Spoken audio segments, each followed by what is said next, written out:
कहानी एक ऊंट की गर्दन। अकबर बीरबल की हाजिर जवाबी के बड़े कायल थे। एक दिन दरबार में खुश होकर उन्होंने बीरबल को कुछ पुरस्कार देने की घोषणा की। लेकिन बहुत दिन गुजरने के बाद भी बीरबल को पुरस्कार की प्राप्त नहीं हुई। बीरबल बड़ी ही उलझन में थे कि महाराज को याद दिलाएं तो कैसे। एक दिन महाराजा अकबर यमुना नदी के किनारे शाम की सैर पर निकले। बीरबल उनके साथ था। अकबर ने वहां एक ऊंट को घूमते देखा। अकबर ने बीरबल से पूछा, बीरबल बताओ, ऊंट की गर्दन मुड़ी क्यों होती है। बीरबल ने सोचा महाराज को उनका वादा याद दिलाने का यह सही समय है। उन्होंने जवाब दिया, महाराज यह ऊंट किसी से वादा करके भूल गया है, जिसके कारण ऊंट की गर्दन मुड़ गई है। महाराज कहते हैं कि जो भी अपना वादा भूल जाता है तो भगवान उनकी गर्दन ऊंट की तरह मोड़ देता है। यह एक तरह की सजा है। तभी अकबर को ध्यान आता है कि वो भी तो बीरबल से किया अपना एक वादा भूल गए हैं। उन्होंने बीरबल से जल्दी से महल में चलने के लिए कहा और महल में पहुंचते ही सबसे पहले बीरबल को पुरस्कार की धनराशि उसे सौंप दी और बोले, मेरी गर्दन तो ऊंट की तरह नहीं मुड़ेगी बीरबल। और यह कहकर अकबर अपनी हंसी नहीं रोक पाए। और इस तरह बीरबल ने अपनी चतुराई से बिना मांगे अपना पुरस्कार राजा से प्राप्त किया। कहानी दो जोरू का गुलाम। बादशाह अकबर और बीरबल बातें कर रहे थे। बात मियां बीवी के रिश्ते पर चल निकली तो बीरबल ने कहा, अधिकतर मर्द जोरू के गुलाम होते हैं और अपनी बीवी से डरते हैं। मैं नहीं मानता, बादशाह ने कहा। हुजूर, मैं सिद्ध कर सकता हूं, बीरबल ने कहा। सिद्ध करो। ठीक है, आप आज ही से आदेश जारी करें कि किसी के भी अपने बीवी से डरने की बात साबित हो जाती है तो उसे एक मुर्गा दरबार में बीरबल के पास में जमा करना होगा। बादशाह ने आदेश जारी कर दिया। कुछ ही दिनों में बीरबल के पास ढेरों मुर्गे जमा हो गए। तब उसने बादशाह से कहा, हुजूर, अब तो इतने मुर्गे जमा हो गए हैं कि आप मुर्गी खाना खोल सकते हैं। आप अपना आदेश वापस ले लें। बादशाह को न जाने क्या मजाक सूझा कि उन्होंने अपना आदेश वापस लेने से इनकार कर दिया। खींचकर बीरबल लौट गया। अगले दिन बीरबल दरबार में आया तो बादशाह अकबर से बोला, हुजूर, विश्वसनीय सूत्रों से पता चला है कि पड़ोसी राजा की पुत्री बेहद खूबसूरत है। आप कहें तो आपके विवाह का प्रस्ताव भेजूं। यह क्या कह रहे हो तुम, कुछ तो सोचो। जनाना खाने में पहले ही दो हैं, अगर उन्होंने सुन लिया तो मेरी खैर नहीं, बादशाह ने कहा। हुजूर, दो मुर्गे आप भी दे दें, बीरबल ने कहा। बीरबल की बात सुनकर बादशाह झेंप गए। उन्होंने तुरंत अपना आदेश वापस ले लिया। कहानी 3 अकबर का साला। अकबर का साला हमेशा से ही बीरबल की जगह लेना चाहता था। अकबर जानते थे कि बीरबल की जगह ले सके ऐसा बुद्धिमान इस संसार में कोई नहीं है। फिर भी जोरू के भाई को वह सीधी ना नहीं बोल सकते थे। ऐसा करके वह अपनी लाडली बेगम की बेरुखी मोल नहीं लेना चाहते थे। इसीलिए उन्होंने अपने साले साहब को एक कोयले से भरी बोरी दे दी और कहा कि जाओ और इसे हमारे राज्य के सबसे मक्कार और लालची सेठ दमदीलाल को बेचकर दिखाओ। अगर तुम यह काम कर गए तो तुम्हें बीरबल की जगह वजीर बना दूंगा। अकबर की इस अजीब शर्त को सुनकर साला अचंभे में पड़ गया। वह कोयले की बोरी लेकर चला तो गया, पर उसे पता था कि वह सेठ किसी की बातों में नहीं आने वाला, ऊपर से वह उल्टा उसे ही चूना लगा देगा। हुआ भी यही, सेठ दमदीलाल ने कोयले की बोरी के बदले एक ढेला भी देने से इनकार कर दिया। साला अपना सा मुंह लेकर महल वापस लौट आया और अपनी हार स्वीकार कर ली। अब अकबर ने वही काम बीरबल को करने को कहा। बीरबल कुछ सोचे और फिर बोले कि सेठ दमदीलाल जैसे मक्कार और लालची सेठ को यह कोयले की बोरी क्या मैं सिर्फ कोयले का एक टुकड़ा ही 10,000 रुपए में बेच आऊंगा। यह बोलकर वह तुरंत वहां से रवाना हो गए। सबसे पहले उसने एक दर्जी के पास जाकर एक मखमली कुर्ता सिलवाया, हीरे मोती वाली मालाएं गले में डाली, महंगी जूती पहनी और कोयले को बारीक सुरमे जैसा पिसवा लिया। फिर उसने पिसे कोयले को एक सुरमे की छोटी चमकदार डिब्बी में भर लिया। इसके बाद बीरबल ने अपना भेष बदल लिया और एक मेहमान घर में रुककर इश्तिहार दे दिया कि बगदाद से बड़े शेख आए हैं जो करिश्माई सुरमा बेचते हैं, जिसे आंखों में लगाने से मरे हुए पूर्वज दिख जाते हैं, और यदि उन्होंने कहीं कोई धन गाड़ा है तो उसका पता बताते हैं। यह बात शहर में आग की तरह फैली। सेठ दमदीलाल को भी ये बात पता चली। उसने सोचा जरूर उसके पूर्वजों ने कहीं न कहीं धन गाड़ा होगा। उसने तुरंत शेख बने बीरबल से संपर्क किया और सुरमे की डिब्बी खरीदने की पेशकश की। शेख ने डिब्बी के 20,000 रुपए मांगे और मोलभाव करते करते 10,000 में बात तय हुई। पर सेठ भी होशियार था। उसने कहा, मैं अभी तुरंत ये सुरमा लगाऊंगा और अगर मुझे मेरे पूर्वज नहीं दिखे तो मैं पैसे वापस ले लूंगा। बीरबल बोला, बिल्कुल आप ऐसा कर सकते हैं। चलिए शहर के चौराहे पर चलिए और वहां इसे जांच लीजिए। सुरमे का चमत्कार देखने के लिए भीड़ इकट्ठा हो गई। तब बीरबल ने ऊंची आवाज में कहा, ये सेठ अभी ये चमत्कारी सुरमा लगाएंगे और अगर ये उन्हीं की औलाद हैं जिन्हें ये अपना माँ बाप समझते हैं तो इन्हें इनके पूर्वज दिखाई देंगे और गड़े धन के बारे में बताएंगे।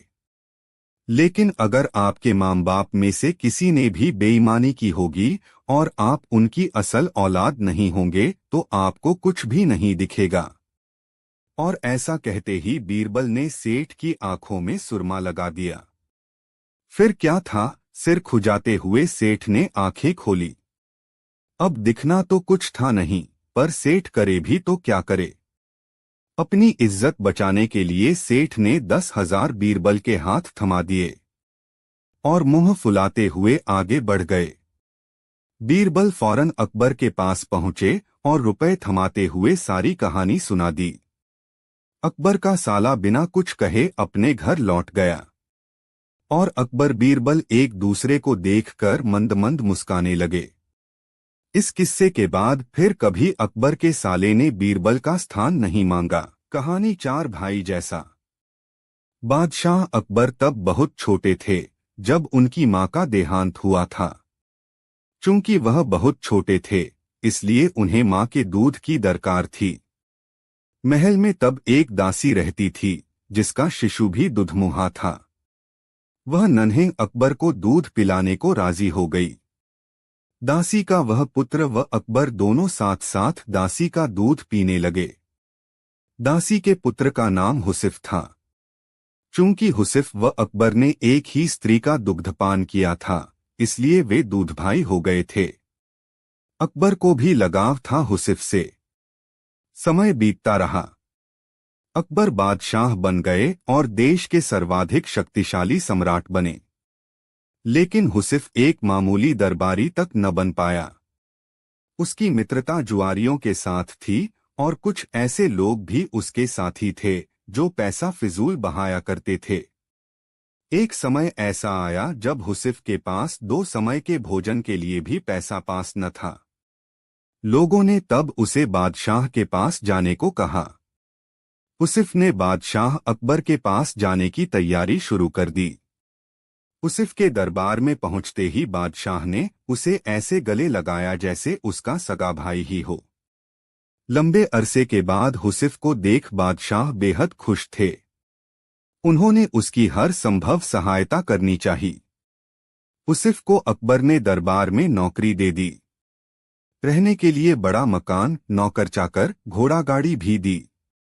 निजी खर्च के लिए एक मोटी रकम हर महीने उसको मिलती थी। अब हुसिफ की जिंदगी अमन चैन से गुजर रही थी। उसे किसी चीज की कोई कमी नहीं थी। यदि तुम्हारी कुछ और जरूरतें हों तो बेहिचक कह डालो, सब पूरी की जाएंगी, बादशाह ने हुसिफ से कहा। तब हुसिफ ने जवाब दिया, आपने अब तक जितना दिया है वह काफी है शाही जीवन बिताने को, बादशाह सलामत। आपने मुझे इज्जत बख्शी, सर उठाकर चलने की हैसियत दी। मुझसे ज्यादा खुश और कौन होगा। मेरे लिए यह भी फक्र की बात है कि देश का सम्राट मुझे अपना भाई मानता है। और क्या चाहिए हो सकता है मुझे, कहते हुए उसने सिर खुजाया। होठों पर एहसान भरी मुस्कान थी, लेकिन लगता था उसे कुछ और भी चाहिए था। वह बोला, मैं महसूस करता हूं कि बीरबल जैसे बुद्धिमान व योग्य व्यक्ति के साथ रहूं। मेरी ख्वाहिश है कि जैसे बीरबल आपका सलाहकार है, वैसा ही मुझे भी कोई सलाह देने वाला हो। बादशाह अकबर ने हुसिफ की यह इच्छा भी पूरी करने का फैसला किया। उन्होंने बीरबल को बुलाकर कहा, हुसिफ मेरे भाई जैसा है। मैंने उसे जीवन के सभी ऐशो आराम उपलब्ध करा दिए हैं, लेकिन अब वह तुम्हारे जैसा योग्य सलाहकार चाहता है। तुम अपने जैसा, बल्कि यह समझो अपने भाई जैसा कोई व्यक्ति लेकर आओ जो हुसिफ का मन बहला सके। वह बातूनी न हो, पर जो भी बोले नपातुला बोले। उसकी बात का कोई मतलब होना चाहिए। समझ गए न कि मैं क्या चाहता हूं।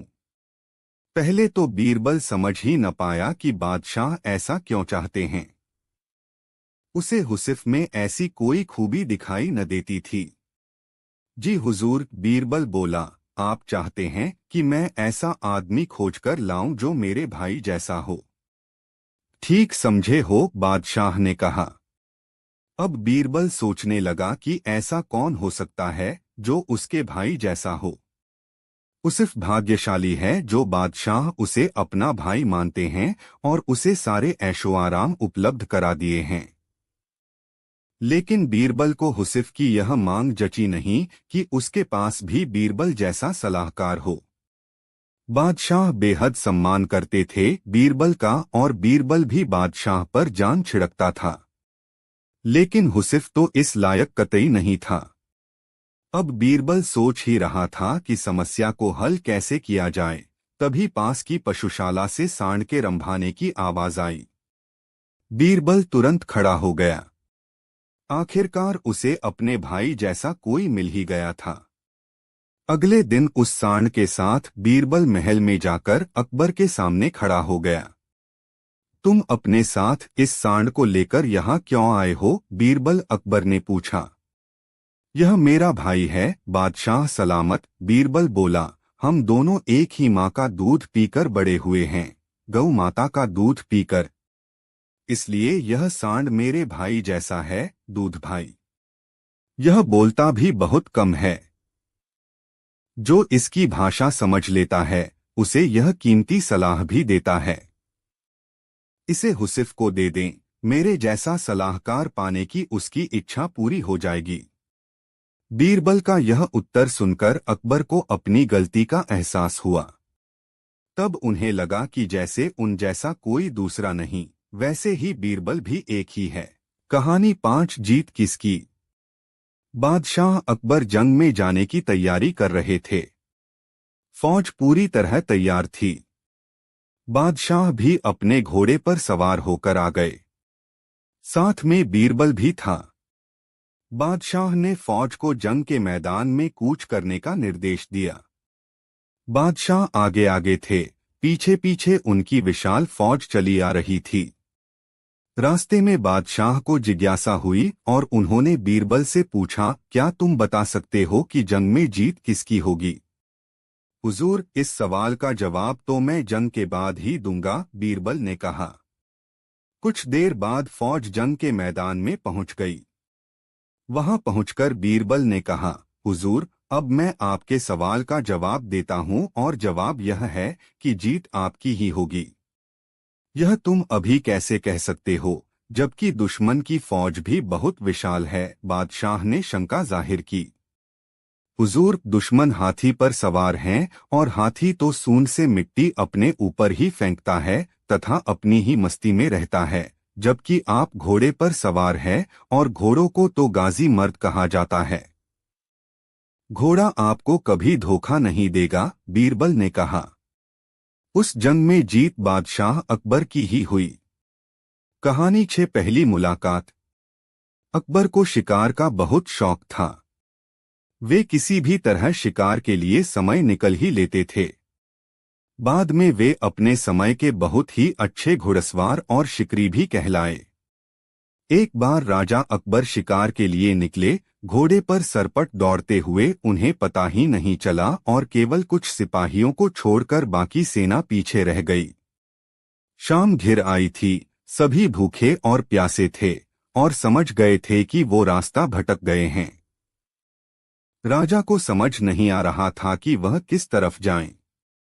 कुछ दूर जाने पर उन्हें एक तिराहा नजर आया। राजा बहुत खुश हुए। चलो अब तो किसी तरह वे अपनी राजधानी पहुंच ही जाएंगे।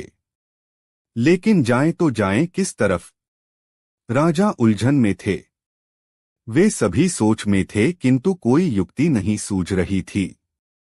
तभी उन्होंने देखा कि एक लड़का उन्हें सड़क के किनारे खड़ाखड़ा घूर रहा है। सैनिकों ने यह देखा तो उसे पकड़कर राजा के सामने पेश किया। राजा ने कड़कती आवाज में पूछा, ऐ लड़के, आगरा के लिए कौन सी सड़क जाती है? लड़का मुस्कुराया और कहा, जनाब, ये सड़क चल नहीं सकती तो ये आगरा कैसे जाएगी? महाराज, जाना तो आपको ही पड़ेगा। और यह कहकर वह खिलखिलाकर हंस पड़ा। सभी सैनिक मौन खड़े थे। वे राजा के गुस्से से वाकिफ थे। लड़का फिर बोला, जनाब, लोग चलते हैं, रास्ते नहीं। यह सुनकर इस बार राजा मुस्कुराया और कहा, नहीं, तुम ठीक कह रहे हो। तुम्हारा नाम क्या है? अकबर ने पूछा। मेरा नाम महेश दास है महाराज, लड़के ने उत्तर दिया। और आप कौन हैं? अकबर ने अपनी अंगूठी निकालकर महेश दास को देते हुए कहा, तुम महाराजा अकबर, हिंदुस्तान के सम्राट से बात कर रहे हो। मुझे निडर लोग पसंद हैं। तुम मेरे दरबार में आना और मुझे ये अंगूठी दिखाना। ये अंगूठी देखकर मैं तुम्हें पहचान लूंगा। अब तुम मुझे बताओ कि मैं किस रास्ते पर चलूं ताकि मैं आगरा पहुंच जाऊं। महेश दास ने सिर झुकाकर आगरा का रास्ता बताया और जाते हुए हिंदुस्तान के सम्राट को देखता रहा। इस तरह अकबर भविष्य के बीरबल से मिले। कहानी 7 टेढ़ा सवाल। एक दिन अकबर और बीरबल वन विहार के लिए गए। एक टेढ़े पेड़ की ओर इशारा करके अकबर ने बीरबल से पूछा, यह दरख्त टेढ़ा क्यों है? बीरबल ने जवाब दिया, यह इसलिए टेढ़ा है क्योंकि ये जंगल के तमाम दरख्तों का साला है। बादशाह ने पूछा, तुम ऐसा कैसे कह सकते हो? बीरबल ने कहा, दुनिया में ये बात मशहूर है कि कुत्ते की दुम और साले हमेशा टेढ़े होते हैं। अकबर ने पूछा, क्या मेरा साला भी टेढ़ा है? बीरबल ने फौरन कहा, बेशक जहांपना। अकबर ने कहा, फिर मेरे टेढ़े साले को फांसी चढ़ा दो। एक दिन बीरबल ने फांसी लगाने की 3 तख्ते बनवाए, एक सोने का, एक चांदी का और एक लोहे का। उन्हें देखकर अकबर ने पूछा, 3 तख्ते किस लिए? बीरबल ने कहा, गरीबनवाज, सोने का आपके लिए, चांदी का मेरे लिए और लोहे का तख्ता सरकारी साले साहब के लिए। अकबर ने अचरज से पूछा, मुझे और तुम्हें फांसी किस लिए? बीरबल ने कहा, क्यों नहीं जहां पनाह, आखिर हम भी तो किसी के साले हैं। बादशाह अकबर हंस पड़े। सरकारी साले साहब के जान में जान आई। वह बाइज्जत बरी हो गया। कहानी 8 छोटा बांस बड़ा बांस। एक दिन अकबर व बीरबल बाग में सैर कर रहे थे। बीरबल लतीफा सुना रहा था और अकबर उसका मजा ले रहे थे। तभी अकबर को नीचे घास पर पड़ा बांस का एक टुकड़ा दिखाई दिया। उन्हें बीरबल की परीक्षा लेने की सूझी। बीरबल को बांस का टुकड़ा दिखाते हुए वह बोले, क्या तुम इस बांस के टुकड़े को बिना काटे छोटा कर सकते हो? बीरबल लतीफा सुनाता सुनाता रुक गया और अकबर की आंखों में झांका। अकबर कुटिलता से मुस्कराए। बीरबल समझ गया कि बादशाह सलामत उससे मजाक करने के मूड में हैं।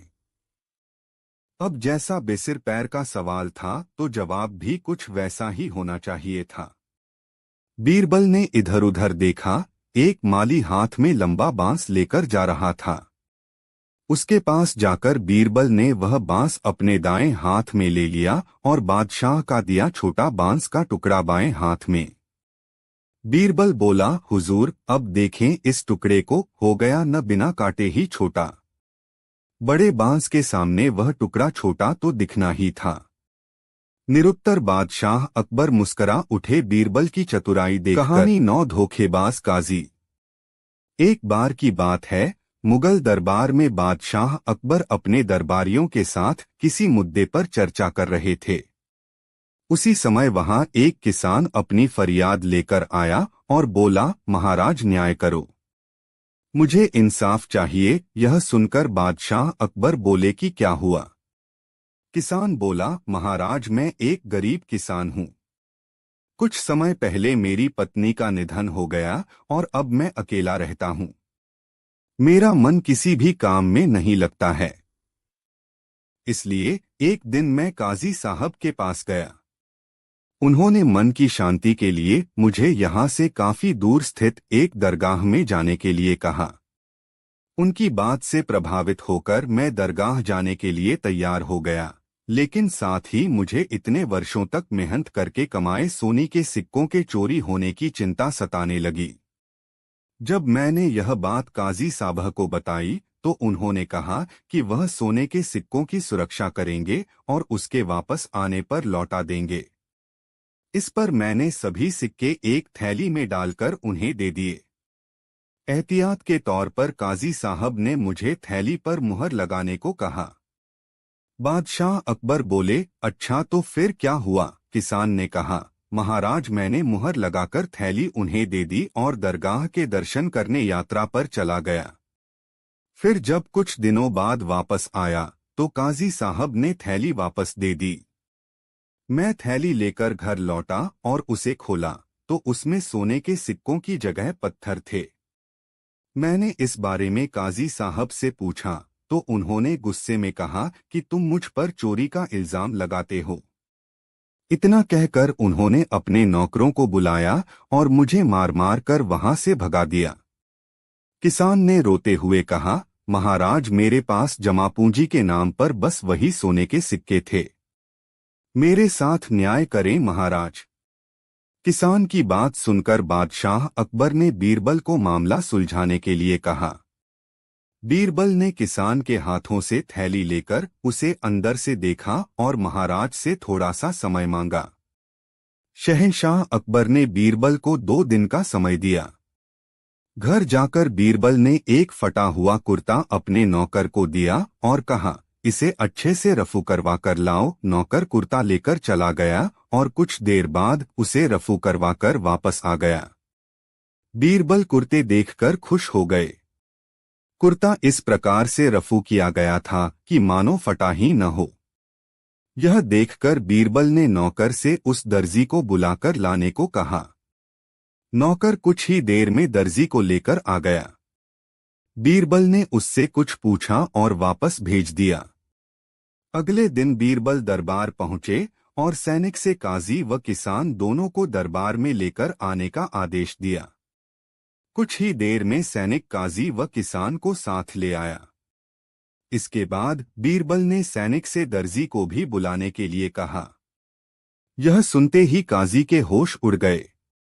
दर्जी के आते ही बीरबल ने उससे पूछा, क्या काजी ने तुम्हें कुछ सिलने के लिए दिया था? तब दर्जी ने कहा, कुछ महीने पहले मैंने इनकी सिक्कों वाली थैली को सिया था। इसके बाद जब बीरबल ने जोर देकर काजी से पूछा तो उसने डर के मारे सब कुछ सच सच बता दिया।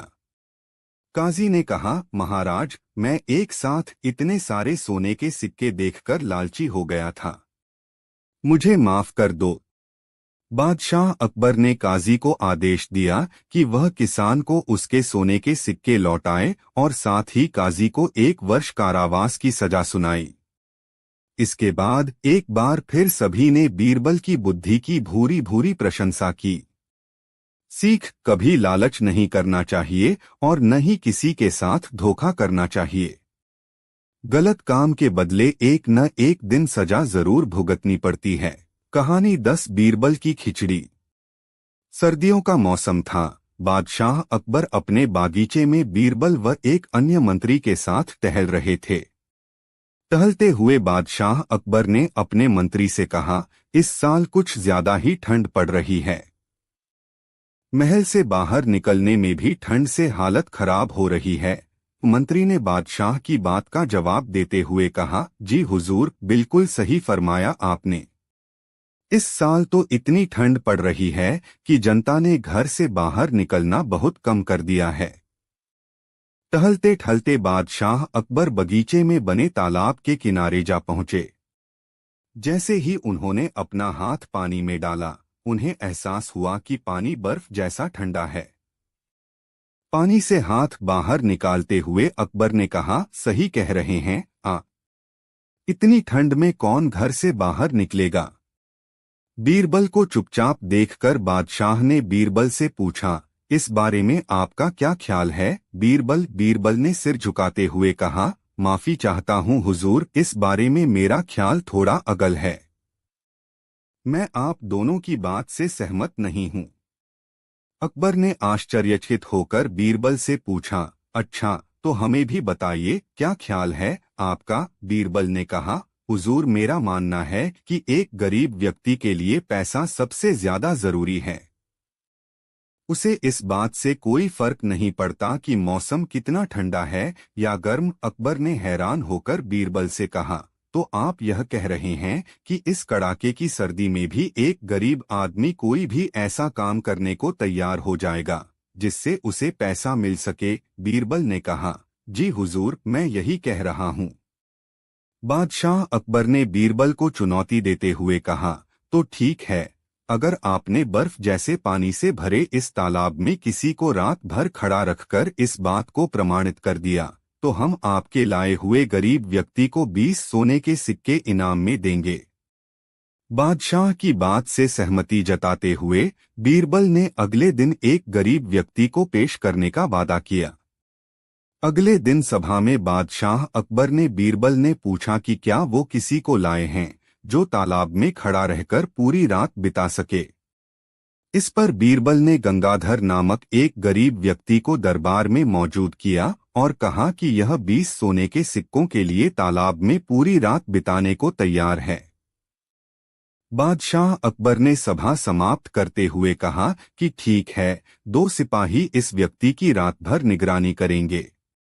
अगले दिन फिर से दरबार लगा और बादशाह ने बीरबल से गंगाधर के बारे में पूछा, बीरबल कहाँ है आपका मित्र, कितनी देर टिक पाया वो उस बर्फीले पानी में। बीरबल ने कहा, महाराज वो यहीं है, मैं उसे दरबार में पेश करने की इजाजत चाहता हूँ। बादशाह की इजाजत मिलते ही बीरबल ने गंगाधर को दरबार में बुलाया। बादशाह अकबर ने गंगाधर को शाबाशी देते हुए कहा, हमें इस बात पर यकीन नहीं हो रहा है कि तुम पूरी रात उस बर्फ जैसे पानी में रहे और आज हमारे सामने सही सलामत खड़े हो। यह तुमने कैसे किया, पूरी सभा को बताओ। गंगाधर ने कहा, महाराज, शुरुआत में तो यह बहुत मुश्किल था, लेकिन कुछ समय बाद मुझे महल की एक खिड़की पर एक दिया जलता नजर आया। उस दिए को देखते हुए मैंने सारी रात बिता दी। बादशाह अकबर ने चौंक कर कहा, यह तो धोखा है, तुमने हमारे महल के जलते दिए की गर्मी से सारी रात बिता ली।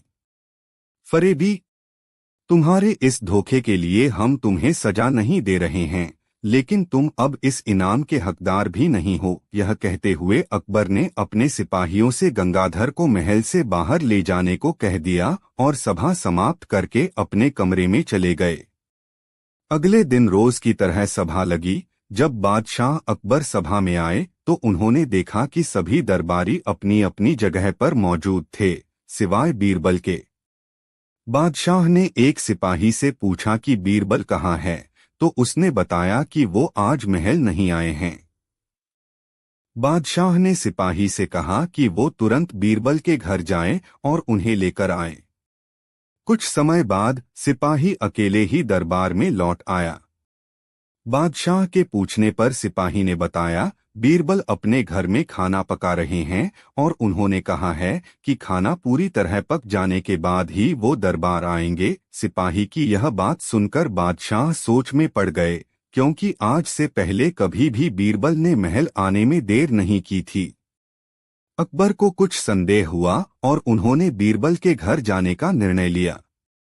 जब बादशाह अकबर बीरबल के घर पहुंचे तो उन्होंने देखा कि बीरबल ने एक ऊंची खूंटी पर एक हांडी टांग रखी है और उसके नीचे जमीन पर लकड़ियां जला रखी हैं। बादशाह आश्चर्यचकित हो गए और बीरबल से पूछा कि वह क्या कर रहे हैं। इस पर बीरबल ने जवाब दिया कि वह अपने भोजन के लिए खिचड़ी पका रहे हैं। बादशाह अकबर ने कहा, क्या तुम पागल हो गए हो? यह खिचड़ी कैसे पक सकती है? तुमने हांडी को इतने ऊपर टांग रखा है और आग नीचे जल रही है। ऐसे में खिचड़ी पकने के लिए हांडी तक गर्मी कैसे पहुंचेगी? इस बात पर बीरबल ने बहुत आराम के साथ बादशाह से कहा, क्यों नहीं पहुंचेगी हुजूर? जब महल की खिड़की पर रखे एक दिए से गंगाधर को गर्मी मिल सकती है, तो मेरी खिचड़ी की हांडी तो फिर भी आग के बहुत नजदीक है। बीरबल की बात सुनकर बादशाह हैरान हो गए और मुस्कुराते हुए कहा, हम तुम्हारी बात अच्छी तरह समझ गए बीरबल। इसके बाद उन्होंने गंगाधर को महल में बुलवाया और उसे 20 सोने के सिक्कों का इनाम दिया। बीरबल की चतुराई के लिए उन्होंने बीरबल को भी इनाम दिया। कहानी से सीख। बच्चों, बीरबल की खिचड़ी की कहानी से हमें यह सीख मिलती है कि दूसरों की सफलता के पीछे किए गए परिश्रम को जाने बगैर उनके बारे में राय नहीं बनानी चाहिए। कहानी 11 हरा घोड़ा। एक दिन बादशाह अकबर घोड़े पर बैठकर शाही बाग में घूमने गए। साथ में बीरबल भी था। चारों ओर हरे भरे वृक्ष और हरी हरी घास देखकर अकबर को बहुत आनंद आया। उन्हें लगा कि बगीचे में सैर करने के लिए तो घोड़ा भी हरे रंग का ही होना चाहिए। उन्होंने बीरबल से कहा, बीरबल मुझे हरे रंग का घोड़ा चाहिए। तुम मुझे 7 दिन में हरे रंग का घोड़ा ला दो। यदि तुम हरे रंग का घोड़ा न ला सके तो हमें अपनी शक्ल मत दिखाना, हरे रंग का घोड़ा तो होता ही नहीं है। अकबर और बीरबल दोनों को यह मालूम था, लेकिन अकबर को तो बीरबल की परीक्षा लेनी थी।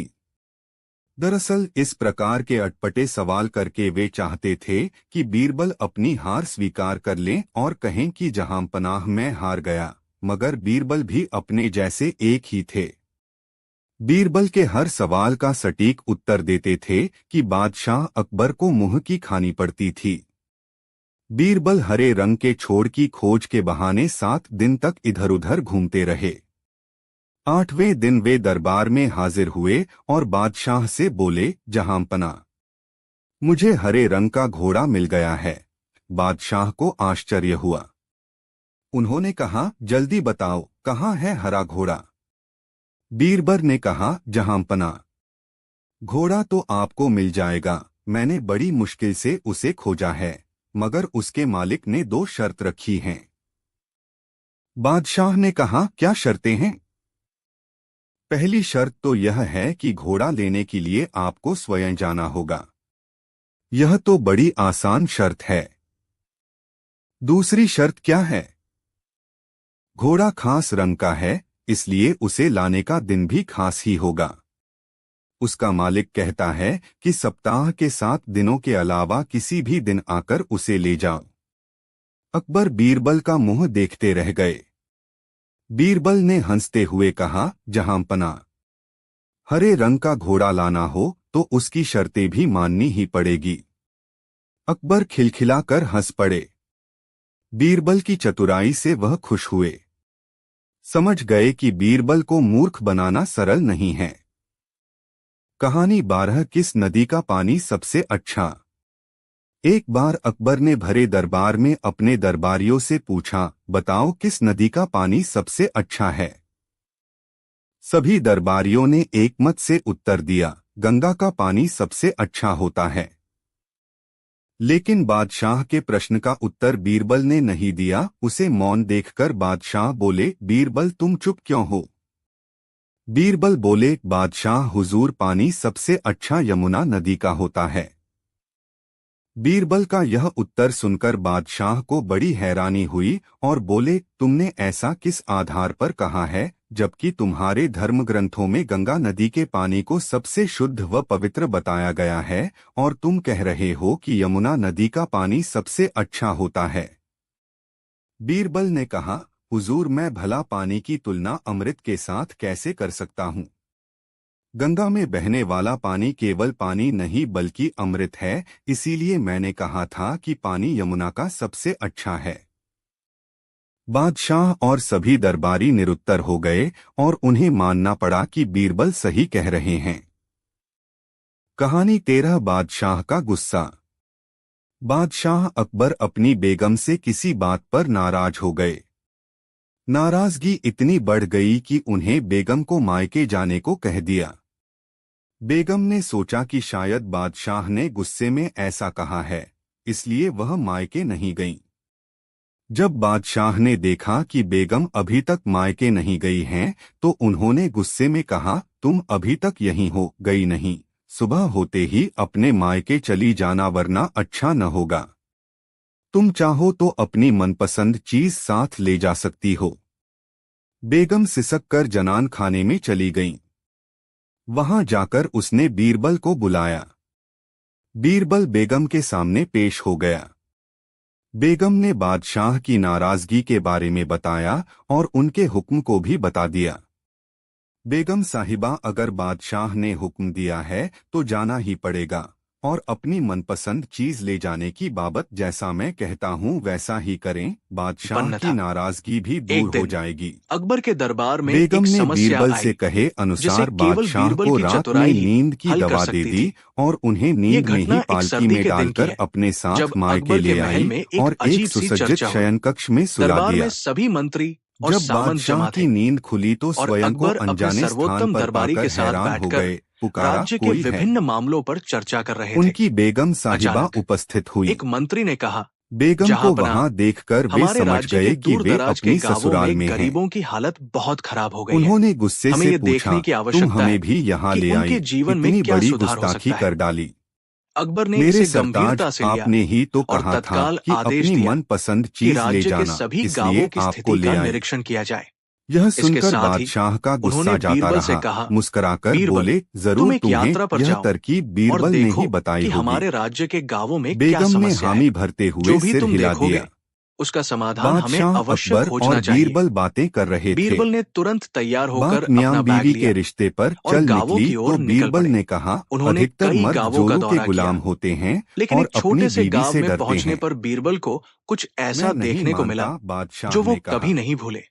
उस हुजूर, गांव के मैं एक सिद्ध छोटे कर से घर सकता में हूँ, वो बीरबल ने एक कहा। वृद्ध ब्राह्मण के पास गए। सिद्ध करो। ब्राह्मण के पास एक ठीक बहुत है, ही पुराना आप पलंग आज था ही से आदेश जो जारी पूरी करें तरह से कि टूट किसी फूट के चुका भी था। अपने बीवी से लेकिन डरने की उसके बात बावजूद साबित हो जाती है वो उस तो पलंग पर उसे सोते एक समय मुर्गा बहुत दरबार में सुखी बीरबल और के पास संतुष्ट में दिखाई जमा दे रहे करना थे। होगा।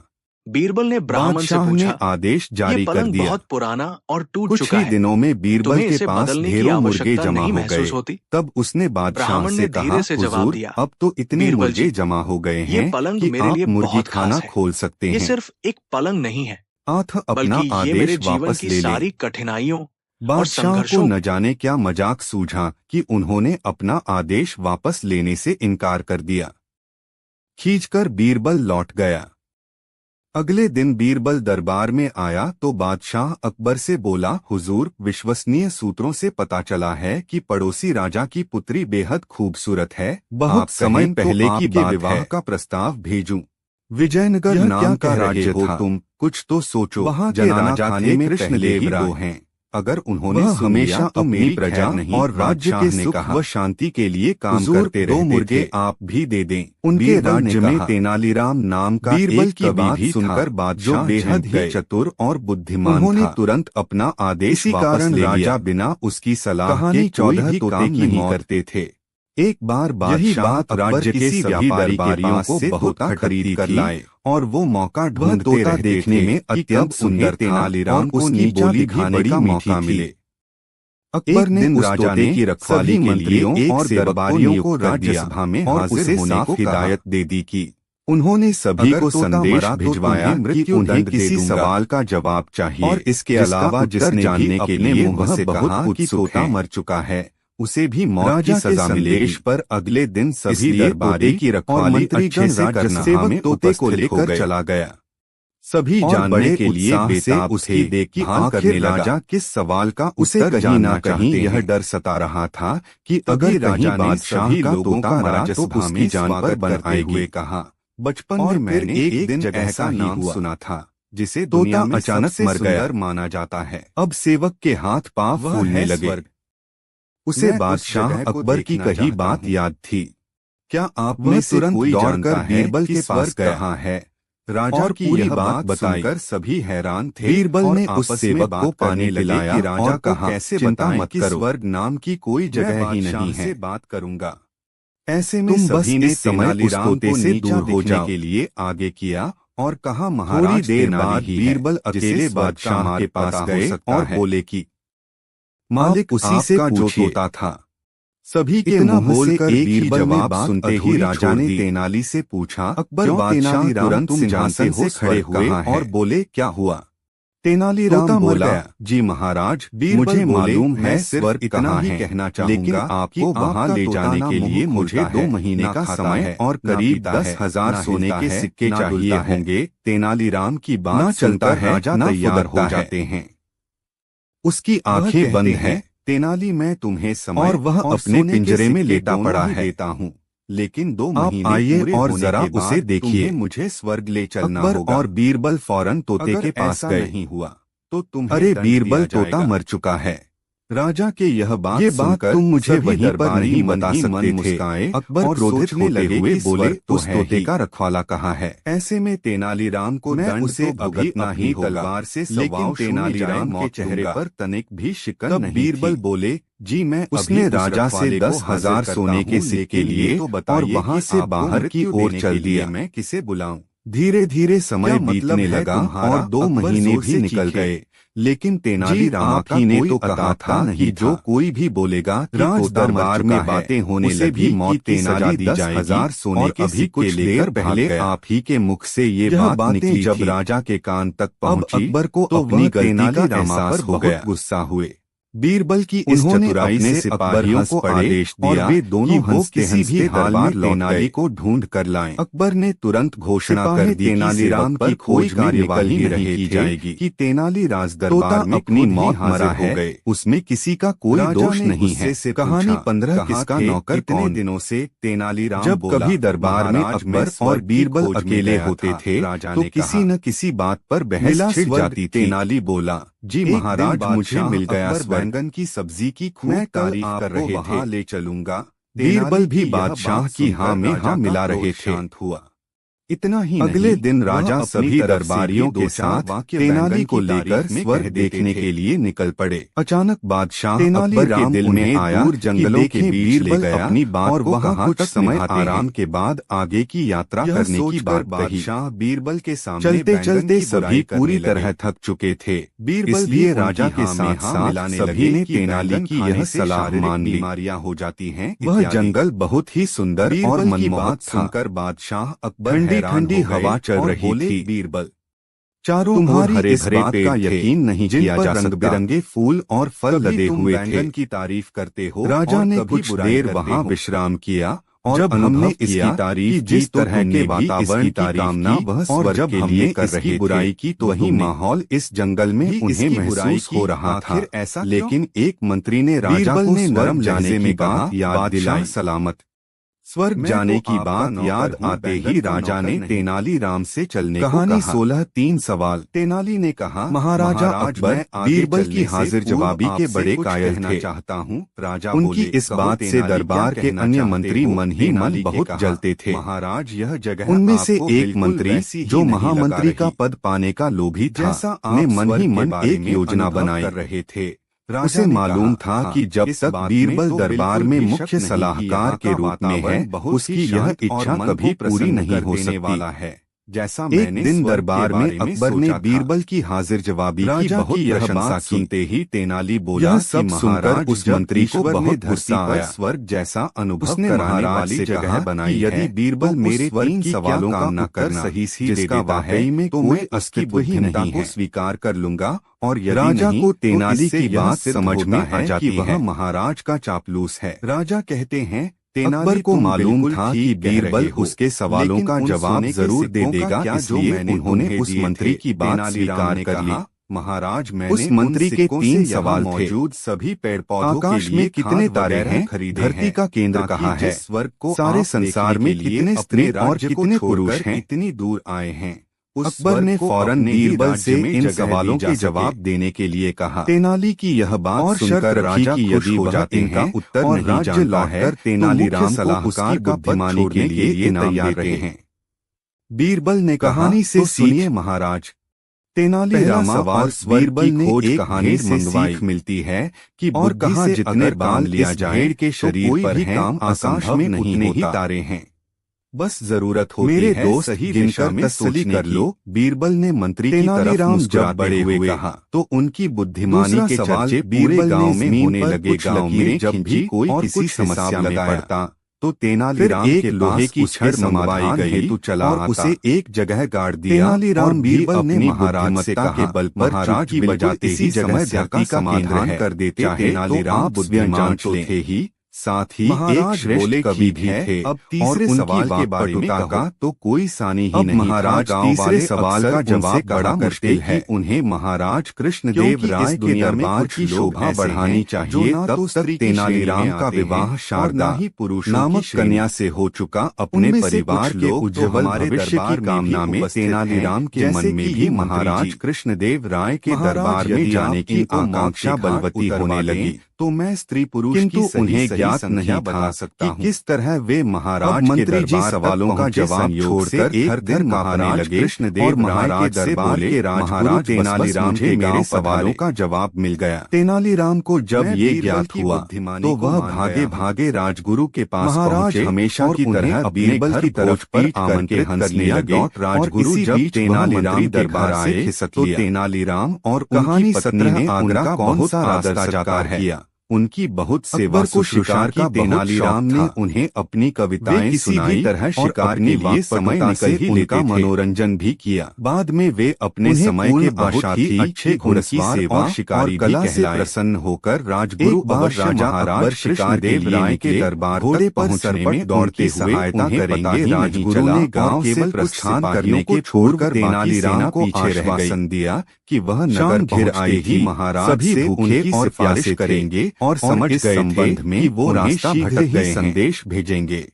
राजा को समझ नहीं आ रहा था कि वह किस तरफ उसके बाद से प्रतिदिन राजगुरु जाने पर उन्हें एक राह नजर आया, लेकिन राजगुरु का संदेश बहुत खुश हुए। चलो नहीं आया किसी तरह में राजगुरु तेनालीराम की बुद्धिमानी देखकर भयभीत हो गए। लेकिन जाए तो जाए किस तरह कि यदि तेनालीराम राज दरबार में आ गए तो वे सभी सोच में थे किंतु कम हो जाएगी नहीं सूझ रही थी। इसलिए उन्होंने देखा कि एक लड़का उन्हें सड़क के किनारे खड़ा राजा घूर रहा है। राय से तो क्या किसी भी अन्य राज दरबारी से चर्चा नहीं करेंगे।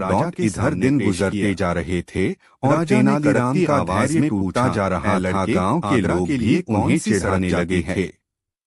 अंत में तेनालीराम ने निश्चय किया कि अब वे राजगुरु के संदेश के भरोसे नहीं रहेंगे और स्वयं उनसे मिलने जाना तो आपको ही पड़ेगा। और यह को सामान बांधने को हंस पड़ा और अगले ही दिन परिवार सहित विजयनगर की राह पकड़ ली। विजयनगर पहुंचकर अपने परिवार को लड़का फिर धर्मशाला में लोग वे राजगुरु से मिलने निकल गए।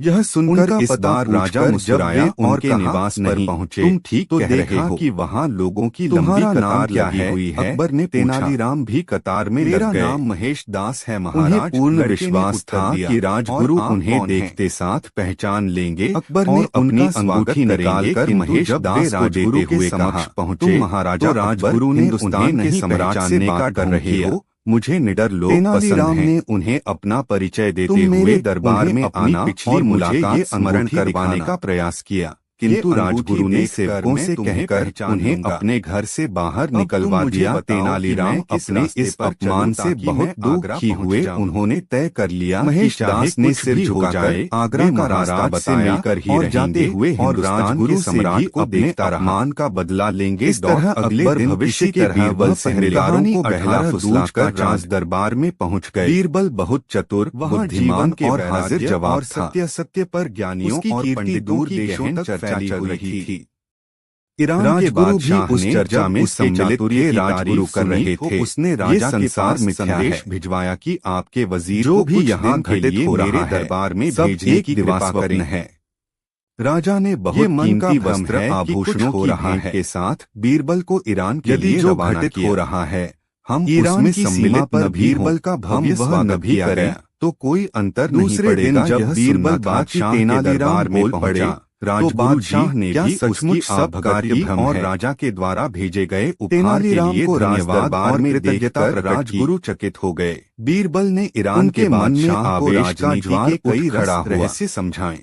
वे उसी क्षण द्वारपालों से हर राय से सहमत हुए। तेनालीराम को दरबार से बाहर की बेला देना चाहते थे। अपने सभी दरबारियों के बीच हिंदुस्तानी वजीर से एक सवाल किया कि आपके राजा इसलिए स्वयं के आवेश पर नियंत्रण रख। वे मृदु स्वर में बोले, वजीर ने कहा हमारा राजा समग्र कार्य भ्रम है, दूज के चांद की तरह है, चाहे और किया जाए या पूर्ण चंद्रमा से सुंदर सुशील नहीं पड़ता। यदि ऐसी बीरबल के साथ आए राजा के दरबारियों को मौका मिल गया, हम सब मिलकर वह आपस में इस बात को लेकर खुसर करने लगे कि बीरबल ने ईरान के बादशाह के स्वागत सरकार के आगे अपने राजा को नीचा दिखाया है।